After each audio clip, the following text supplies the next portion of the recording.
Tired of cluttering up your update function with if-else statements?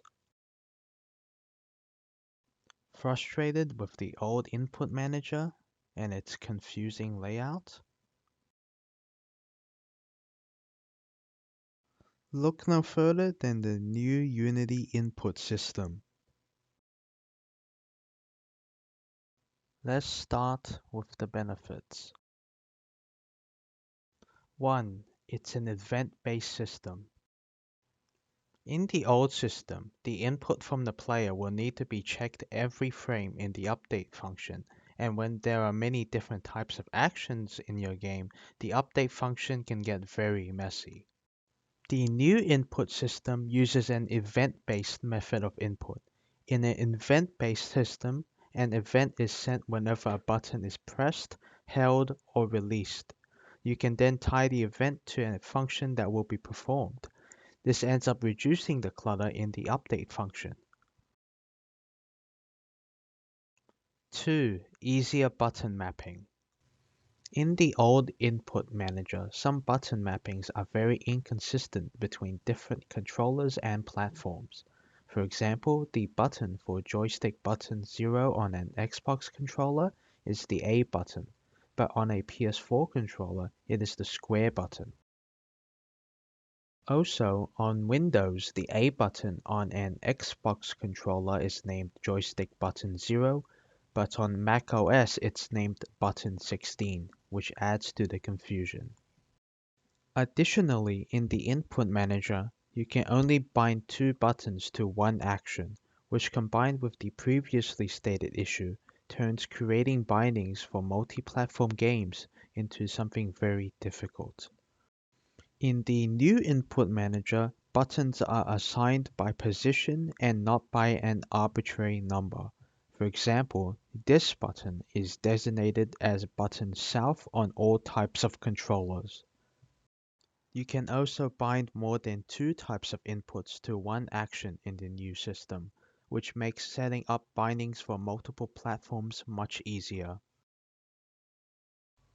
3. A visual debugger tool. The input system package comes pre-installed with a visual debugging tool that displays the input values being detected by Unity from your device. This is useful to check when a feature in your game doesn't work and you need to see if it's something wrong with your controller or your bindings or your code. There is also a visualizer add-on that can be installed to provide even better visualization of your input. 4. It's free. Previously, the most popular alternative to the old input manager is Rewired, which costs $45, whereas the new system is completely free. This makes the new input system a better deal for indie devs who don't want to spend extra money on a third-party plugin for their first projects. These four reasons make the new input system a great alternative to the old input system. To start off, we're going to be installing the input system package from the package manager. So go up to Window and then Package Manager, and then we're going to go search into Unity registry. We're going to search for input system and we're going to install that.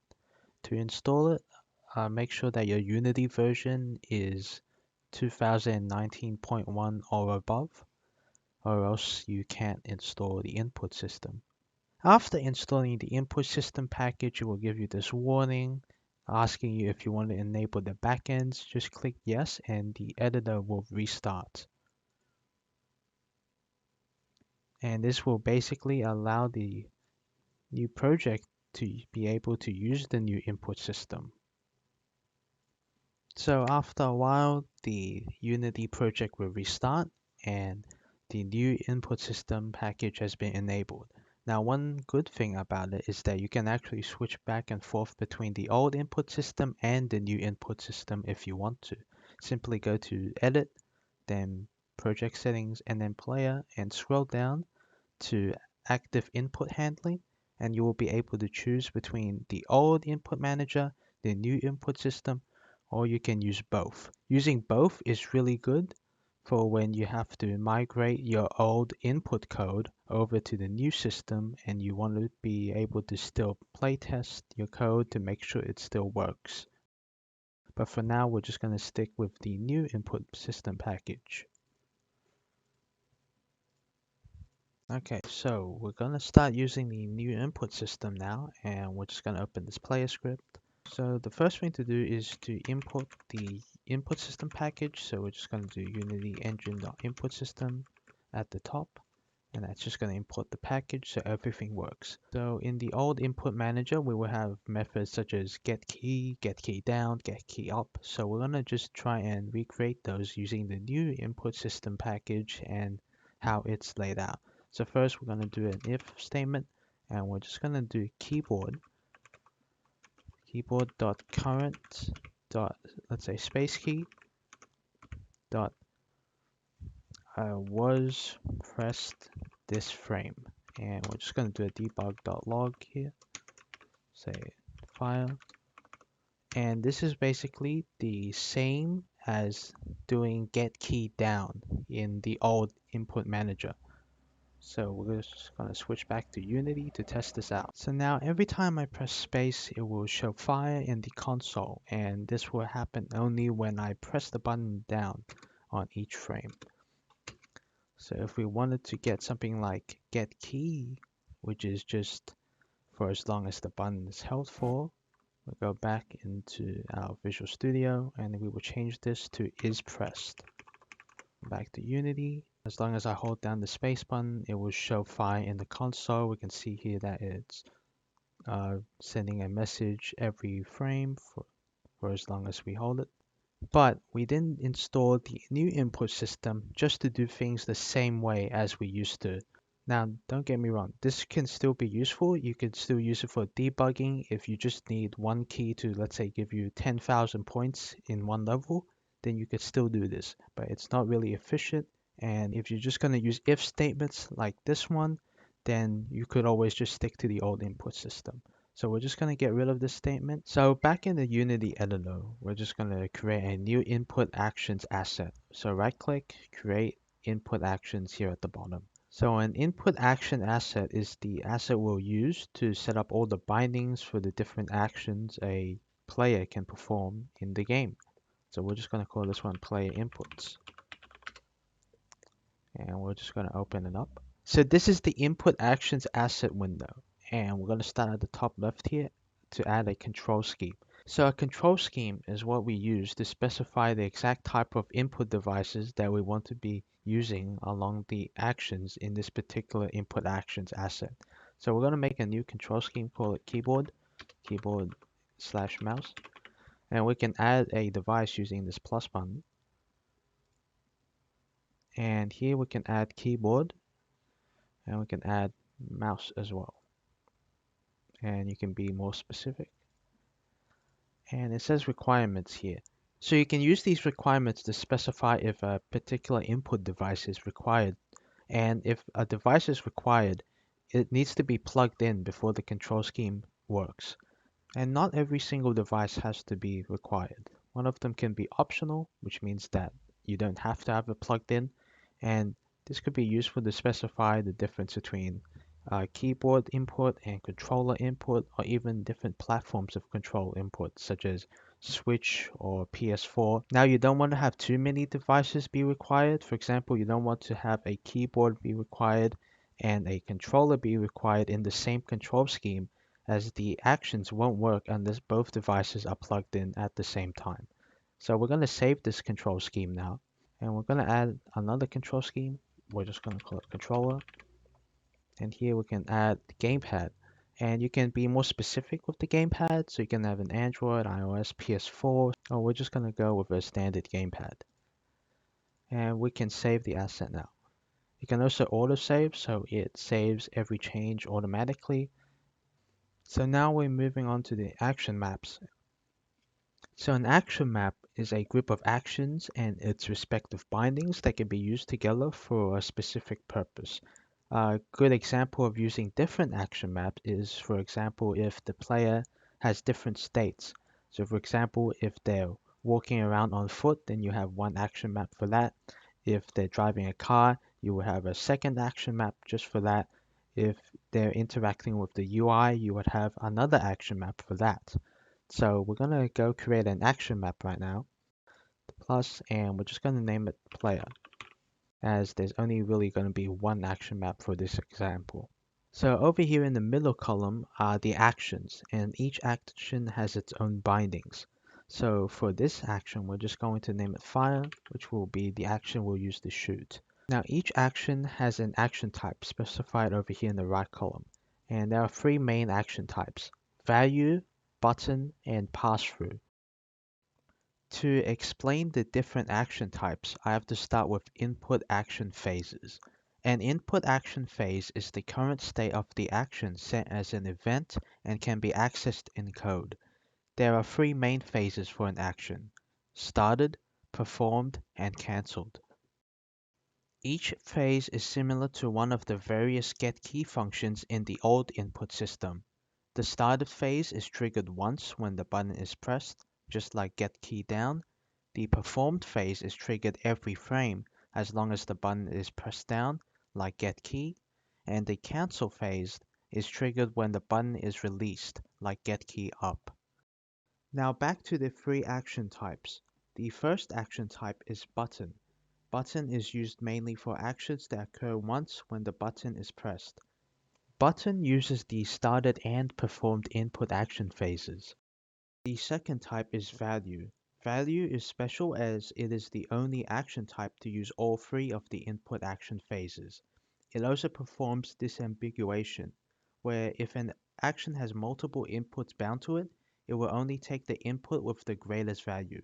For example, if the player's movement action was bound to both thumbsticks on a controller, the action will only register with the thumbstick that has been moved the most. The third type is pass-through. Pass-through is very similar to value except for two factors. One is that it only uses the performed state. The second factor is that it does not perform disambiguation. So if you have the two thumbsticks moving at the same time, it will perform the action twice. So we're back into our Unity editor, and we're going to choose the action type now for our fire action, and we're going to choose button because I want it so that when I press the button once, it will shoot a bullet once. If you wanted to have a constant stream of bullets, you could use the value action type or the pass-through action type. So now we're going to go back into the middle column, click on here, and press the down arrow. And this will allow us to actually set up the bindings for the different devices for our particular action. Now currently I have the control scheme set to controller, so by default this box is ticked here. If we wanted to assign multiple control schemes at the same time, we would go here and then click on all control schemes. And it's already automatically will set up two different bindings for us. So we're going to start off with this one, keyboard/mouse control scheme. And we're going to go and click on the keyboard. And you can choose any key on your keyboard. So just so that we can easily find something, we can just search it up, and we're going to use the space key. And that's it. Now for this one, the controller, we can do the same thing. Go into gamepad and select the button, so button south. And now we've set up the bindings for the fire action. And now we're just going to save here. And we're going to add another action. This time we're going to do movement for the player. So we're going to pick value for this one, as it will allow us to use all three of the different input action phases. So in here we can click the control type, and there's all of these different types of controls that correspond to the different parts of an input device, such as the button, D-pad. So for movement, we're going to select vector 2 as we want the horizontal and the vertical axis input to be returned so we can move the player around on screen. So we're just going to click that. So now we're going to go click no binding, and we're going to do the controller control scheme. We're going to go back into here, and we're going to go into gamepad, and we can choose the D-pad, the left stick, or the right stick. Now we're just going to choose the left stick. Now for keyboard, it's a little bit more complicated. you have to go press here and add a 2D vector composite. So a 2D vector composite will compile both the horizontal and the vertical axis inputs into a single vector 2, which we can use later to do our player movement. So we're just going to name this one WASD keys, because that'll be the keys we'll be using here. And up, we'll click into keyboard, and then we'll just click W. We'll be sure to tick that as well. And for down, S, A, and D. And now all of the actions have been set up and all of the input devices have been assigned different bindings. So we're just going to save the asset, and then we're going to move back into Visual Studio to adjust the code. Okay, we're back inside Visual Studio, and I've made a bit of changes to the script for time constraint reasons. I've added some variables for the rigid body, the character's move speed, the bullet prefab, as well as a vector2 for movement input, and I've added a fixed update function with a player movement script. But we need to figure out how to get the movement input from the player. So that's the first thing we're going to work on. So we're going to make a new function, public function, and we're just going to call it move. For the move function, we're going to add in a special parameter that we'll be using to collect the player's movement input from the input device. It'll also allow us access to the different input action phases to see which phase is currently being activated.